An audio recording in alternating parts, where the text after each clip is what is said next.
മച്ചാമാരെ, ഇന്ന് ഞാൻ ഒരു പുതിയൊരു വീഡിയോ ആയിട്ടാണ് വന്നിരിക്കുന്നത്. ഒരു 120 സ്ക്വയർ ഫീറ്റ് ഒരു റൂമും ഒരു ടോയ്ലറ്റും ഒരു സ്റ്റോർ റൂമും. അപ്പോൾ അതാണ് ഇന്ന് കെട്ടുന്നത്. അപ്പോൾ അതിൻ്റെ ആ ഒരു വീഡിയോ ആണ് നിങ്ങളെ കാണിക്കുന്നത്. അപ്പോൾ എൻ്റെ ഈ വീഡിയോ നിങ്ങൾ ആദ്യമായിട്ടാണ് കാണുന്നതെങ്കിൽ എൻ്റെ ചാനലൊന്ന് സബ്സ്ക്രൈബ് ചെയ്യുക.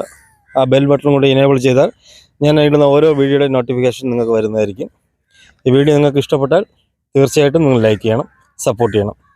അപ്പോൾ ഇവിടെ നമ്മൾ കെട്ടുന്നത്, ഇതിൻ്റെ ബേസ്മെൻറ്റ് എന്ന് പറയുന്നത് കോൺക്രീറ്റ് ചെയ്തിട്ട് നമ്മൾ 6 ഇഞ്ചിൻ്റെ ഹോളോ ബ്രിക്സ് 20 സെൻറ്റിമീറ്റർ വീതിയിലാണ് ഇതിൻ്റെ ബേസ്മെൻറ്റ് കെട്ടിയിരിക്കുന്നത്. ഇതിൻ്റെ ചുമര് കെട്ടുന്നത് 6 ഇഞ്ചിൻ്റെ ഹോളോ ബ്രിക്സ് അല്ല, 4 ഇഞ്ചിൻ്റെ ഹോളോ ബ്രിക്സ് ആണ്. ബേസ്മെൻറ്റ് മാത്രമാണ് 6 ഇഞ്ചിൻ്റെത്. ചുമര് കംപ്ലീറ്റ് 4 ഇഞ്ചിൻ്റെയാണ് കെട്ടുന്നത്. അപ്പോൾ ഇത് നമ്മൾ മേളിൽ ഇടുന്നത് ഷീറ്റാണ് ഇടുന്നത്. അപ്പോൾ അതിനുവേണ്ടിയാണ് ഇത് 4 ഇഞ്ചിൻ്റെ കല്ല് വെച്ച് കെട്ടുന്നത്. അപ്പോൾ വീഡിയോ നോക്കാം.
ഇവിടെ നമ്മൾ ജനലും വാതിലും എല്ലാം മറ്റേ ഇരുമ്പിൻ്റെ റെഡിമെയ്ഡാണ് ചെയ്യുന്നത്. അപ്പോൾ ഇരുമ്പിൻ്റെ ഇത് വെച്ച്, അതായത് പൈപ്പ് വെച്ച് വെൽഡ് ചെയ്താണ് ചെയ്യുന്നത്. അപ്പോൾ അതുകൊണ്ട് നമ്മൾ 1 മീറ്റർ വീതിക്ക് ജനൽ ഓപ്പൺ ഇട്ടാണ് കെട്ടുന്നത്. അപ്പോൾ ഓപ്പൺ ഇട്ട് കെട്ടുമ്പോൾ നമ്മൾ ഇതിൻ്റെ മേളിൽ ലിൻഡിലല്ല അടിക്കുന്നത്. അപ്പം കാരണം നമ്മളിത് കെട്ടുമ്പോൾ ഇതിൻ്റെ മുകളിൽ ഇത് നമ്മൾ കരച്ചാണ് എടുക്കുന്നത്. അതായത് ഒരു സൈഡിൽ സ്ലോപ്പ് അല്ലാതെ സെൻറ്റർ പൊക്കി 2 സൈഡിലോട്ടും ഒരു 6 ഇഞ്ച് സ്ലോപ്പ് കണക്കാക്കിയാണ് നമ്മൾ കെട്ടുന്നത്.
ഇതുപോലെ നമ്മൾ നല്ല അതായത് പൈപ്പ് സ്ക്വയർ ട്യൂബ് നമ്മൾ അതിനകത്ത് നല്ല സിമൻറ്റ് കൂട്ടി ചാന്ത് നിറച്ച് ഫില്ല് ചെയ്തിട്ട് ഇതുപോലെ ജനലിൻ്റെ ടോപ്പ് മട്ടം ഇതുപോലെ നമ്മൾ 4 പൈപ്പ് വെച്ചിട്ടുണ്ട്. അപ്പോൾ ഇത് ഒരു പൈപ്പിൻ്റെ വീതി എന്നുള്ള 1 ഇഞ്ചാണ്. അപ്പം നമ്മൾ 4 പൈപ്പ് വയ്ക്കുമ്പോൾ 4 ഇഞ്ച് വീതി വരുന്നുണ്ട്. എന്നിട്ട് നമ്മളത് നല്ല സിമൻറ്റൊക്കെ ഇട്ട് നല്ല സിമൻറ്റ് കൂടിയ ചാന്ത് തന്നെ ഇട്ട് അതിൻ്റെ മേളിൽ ഹോളോ ബ്രിക്സ് വെച്ച് കെട്ടുകയാണ് ചെയ്യുന്നത്. അപ്പോൾ ഇങ്ങനെ ചെയ്യുമ്പോൾ നമുക്ക് മറ്റേത് അടിയിൽ വേറെ അല്ലെങ്കിൽ ഒരു സ്ലാബ് പോലെ അടിച്ച് വെക്കണം. അപ്പം സ്ലാബ് അടിച്ച് വെക്കേണ്ട എന്ന് ക്ലയൻറ്റ് പറഞ്ഞതുകൊണ്ടാണ് നമ്മളിങ്ങനെ പൈപ്പ് തന്നെ വെച്ചത്. ഇതാകുമ്പോൾ നമുക്ക് വേറെ ടെൻഷനില്ല. കാരണം ഈ ജനൽ വെച്ച് വെൽഡ് ചെയ്യുമ്പോൾ ഇതും കൂടി ചേർത്ത് നമുക്ക് വെൽഡ് ചെയ്താൽ അത് നല്ല ബലമായിട്ട് നിൽക്കും. അതുകൊണ്ടാണ് നമ്മളിപ്പോൾ ഇങ്ങനെ ചെയ്യുന്നത്. എന്നിട്ട് ഇതിൻ്റെ ടോപ്പ് കരച്ചാണ് എടുക്കുന്നത്, അതായത് 2 സൈഡിലോട്ടും സ്ലോപ്പ്.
കണ്ടോ, ഇതുപോലെ നമ്മൾ 2 സൈഡിലും സ്ലോപ്പ് ചെയ്താണ് എടുത്തിരിക്കുന്നത്.